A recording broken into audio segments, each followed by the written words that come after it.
Assalamualaikum warahmatullahi wabarakatuh. Alhamdulillahirrabbilalamin. Wassalatu wassalamu ala asrofil anbiya'i wal mursalin wa ala alihi wa sahbihi ajmain, amma ba'du. Yang terhormat Ibu Sahlia MPD selaku dosen pengampu mata kuliah Pendidikan Agama Islam. Di sini saya akan mempresentasikan hasil jawaban ujian akhir semester saya yang sudah diperoleh. Sebelum itu, izinkan saya untuk memperkenalkan diri terlebih dahulu. Perkenalkan, nama saya Ismi Fauziah, NIM 2421044, kelas B1 PBSI non-reguler, Prodi Pendidikan Bahasa dan Sastra Indonesia. Untuk mengefektifkan waktu, langsung saja kita kepada materinya. Di sini saya akan menjawab soal 1 terlebih dahulu.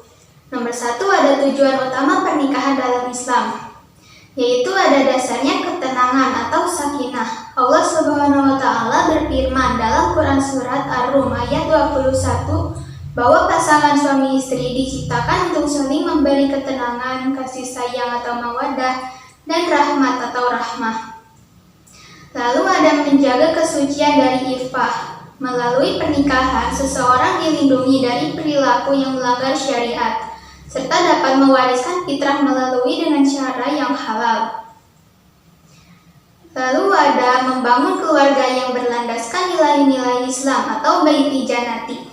Keluarga adalah fondasi umat, sehingga pernikahan menjadi sarana untuk mendidik generasi yang soleh dan solehah.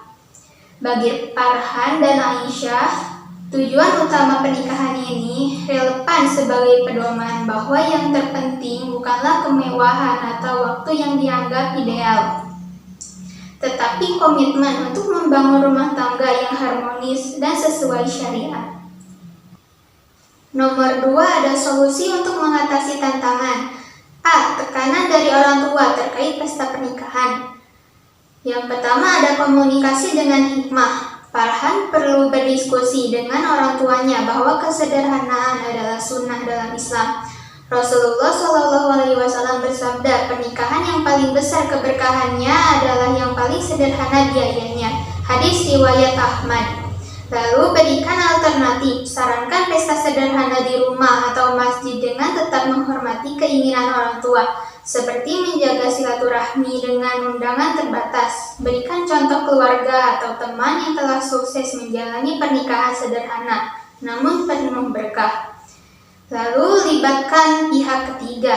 Jika diperlukan, mintalah bantuan tokoh agama atau keluarga dekat yang dihormati untuk membantu menjelaskan pentingnya prioritas keberkahan dibandingkan kemewahan. B. Kekhawatiran Aisyah tentang peran dan pendidikan. Yang pertama, pahami hak dan kewajiban.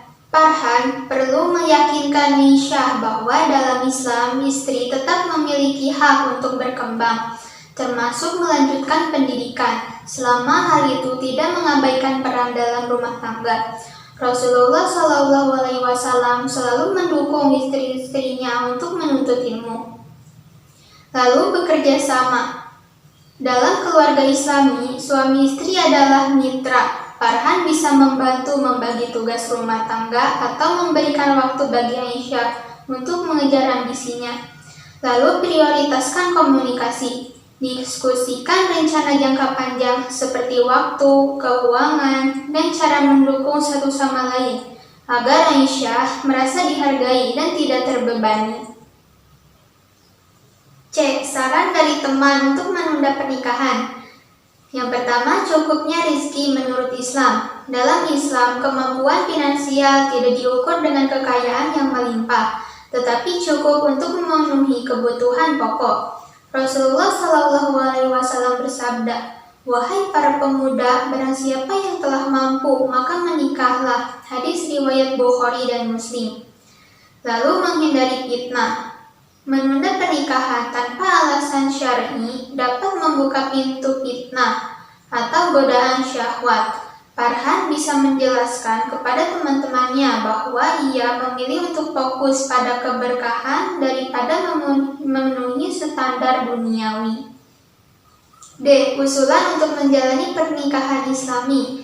Yang pertama, faktor spiritual atau rohani. Mulailah pernikahan dengan niat yang tulus dan berdoa bersama. Perkuat hubungan dengan Allah Subhanahu wa Ta'ala melalui sholat berjamaah, membaca Al-Quran bersama, dan mendirikan sholat malam. Jadikan rumah tangga sebagai sarana untuk saling mendukung dalam ibadah. Faktor sosial, bangun hubungan baik dengan keluarga besar meskipun dengan pernikahan sederhana. Libatkan masyarakat dalam kegiatan positif seperti mengadakan syukuran sederhana untuk berbagi kebahagiaan. Lalu ada faktor finansial atau keuangan. Prioritaskan kebutuhan pokok dibandingkan keinginan yang bersifat konsumtif. Buat rencana keuangan bersama yang realistis sesuai kemampuan. Hindari berhutang untuk hal-hal yang tidak mendesak, seperti pesta besar atau dekorasi mewah. Sekarang saya akan menjawab soal yang kedua. Nomor 1 ada prinsip-prinsip utama seorang pendidik dalam Islam. Ada ikhlas dan tawadu atau rendah hati. Seorang pendidik harus mengajar dengan niat ikhlas karena Allah Subhanahu wa Ta'ala bukan sekedar untuk mengejar prestasi atau penghormatan dunia. Tawadu menjadikan seorang pendidik lebih terbuka untuk menerima masukan dan mendekatkan diri kepada muridnya. Lalu ada uswah hasanah atau teladan yang baik. Guru adalah panutan. Ustadz Hasan perlu menunjukkan akhlak mulia dalam kesehariannya agar menjadi contoh nyata bagi siswa dalam bertindak dan berbicara. Lalu ada rahmah atau kasih sayang. Rasulullah SAW bersabda, sesungguhnya Allah menyukai kelembutan dalam segala perkara. Hadis riwayat Bukhari dan Muslim. Seorang pendidik harus mengedepankan kelembutan, empati, dan perhatian terhadap kebutuhan emosional siswa. Lalu ada keseimbangan antara ta'dib dan tarbiyah. Pendidikan Islam tidak hanya mentransfer ilmu atau ta'lim, tetapi juga membentuk karakter atau tarbiyah. Pendekatan yang seimbang membantu siswa belajar dengan rasa aman dan percaya diri. Lalu ada mendorong syura dan kebebasan berpendapat. Rasulullah SAW sering melibatkan sahabat dalam bermusyawarah. Guru perlu memberikan ruang kepada siswa untuk bertanya, berdiskusi, dan menyampaikan pendapat tanpa rasa takut. Nomor 2, susun 3 strategi praktis untuk Ustadz Hasan. Yang pertama ada pendekatan pribadi terhadap siswa. Tindakan Ustadz Hasan dapat menghafal nama siswa, memahami latar belakang mereka, dan berinteraksi secara pribadi di luar kelas.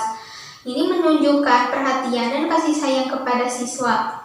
Manfaatnya, siswa merasa dihargai sebagai individu, sehingga lebih percaya diri untuk berkomunikasi dengan guru. Lalu menggunakan metode pembelajaran yang interaktif dan kreatif. Tindakan, terapkan metode seperti diskusi kelompok, simulasi, atau permainan edukatif Islami yang relevan dengan materi.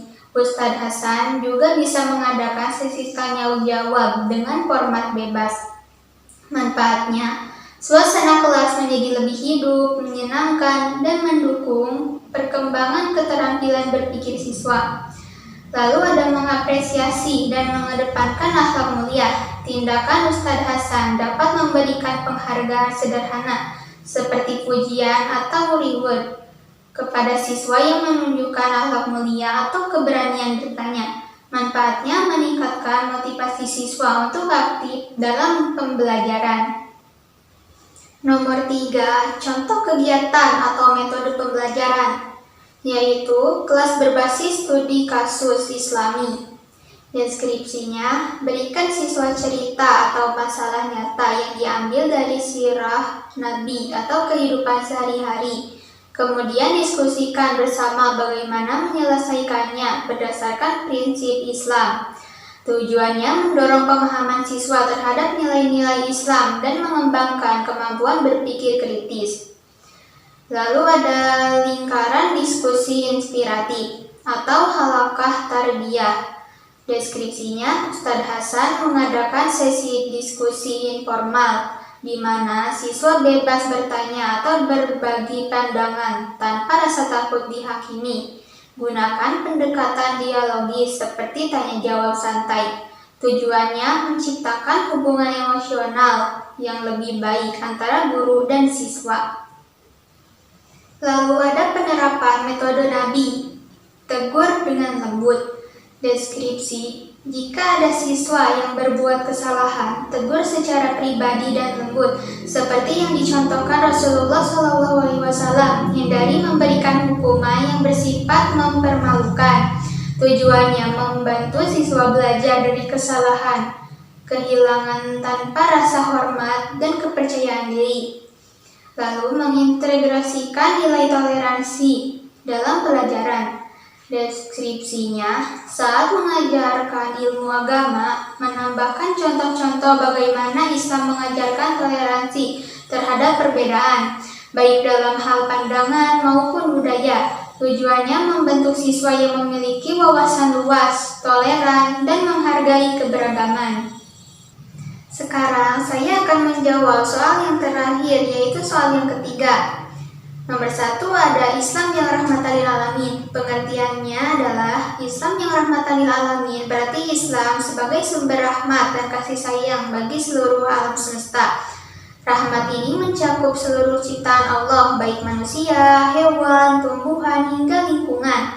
Islam tidak hanya memberikan manfaat kepada umat Islam, tetapi juga kepada umat beragama lain, bahkan seluruh ekosistem. Dasar teologis dalam Al-Quran, Quran Surat Al-Anbiya, dan kami tidak mengutusmu Muhammad, melainkan sebagai rahmat bagi seluruh alam. Dalam hadis Nabi, Rasulullah bersabda, sebaik-baik manusia adalah yang paling bermanfaat bagi orang lain. Hadis riwayat Ahmad.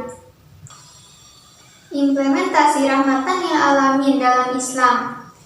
Dalam sosial, mengajarkan toleransi antar agama dan menghormati hak asasi manusia, melarang mengetuk, kekerasan, dan diskriminasi.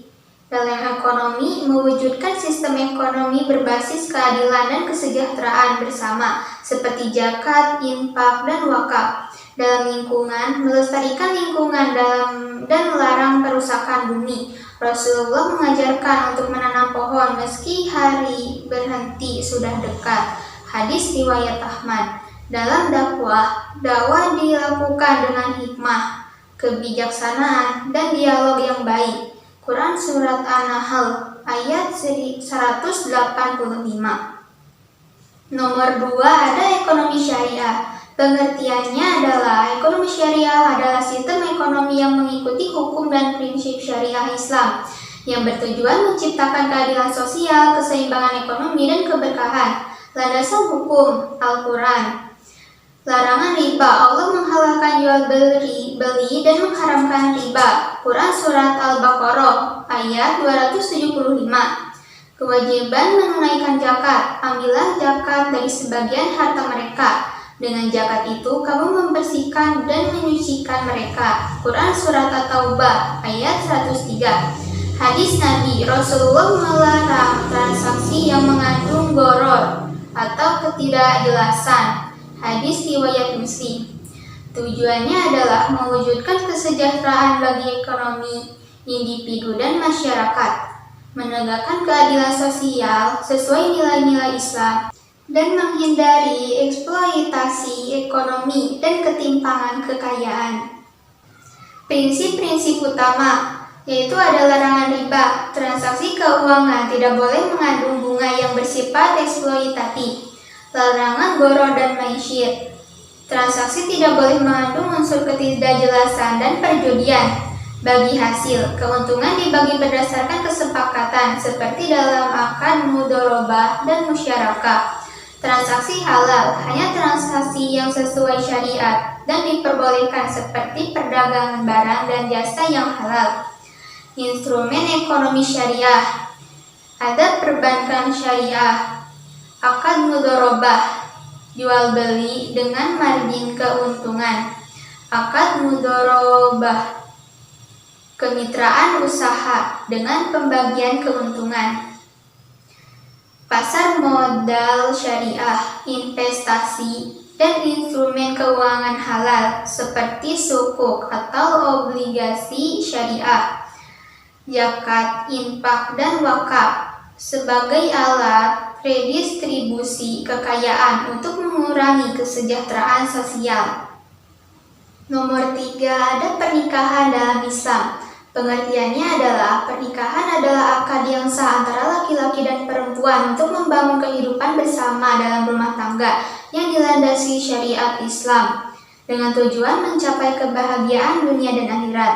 Landasan hukum dalam Al-Quran: nikahilah wanita-wanita yang kamu senangi, 2, 3, atau 4. Kemudian jika kamu takut tidak akan mampu berlaku adil, maka nikahilah seorang saja. Quran Surat An-Nisa ayat 3. Dan di antara tanda-tanda kekuasaannya adalah Dia menciptakan pasangan-pasanganmu dari jenismu sendiri, agar kamu merasa tentram kepadanya. Quran Surat Ar-Rum ayat 21. Hadis Nabi: nikah itu sunnahku, barang siapa yang tidak melaksanakan sunnahku, maka ia bukan golonganku. Hadis riwayat Bukhari dan Muslim. Syarat dan rukun pernikahan. Yang pertama, ada calon mempelai, laki-laki dan perempuan yang memenuhi syarat seperti baligh, berakal, dan tidak ada halangan syar'i. Lalu ada wali sah untuk mempelai perempuan, biasanya ayah atau kerabat dekat. Lalu ada 2 saksi yang adil dan memahami akad nikah.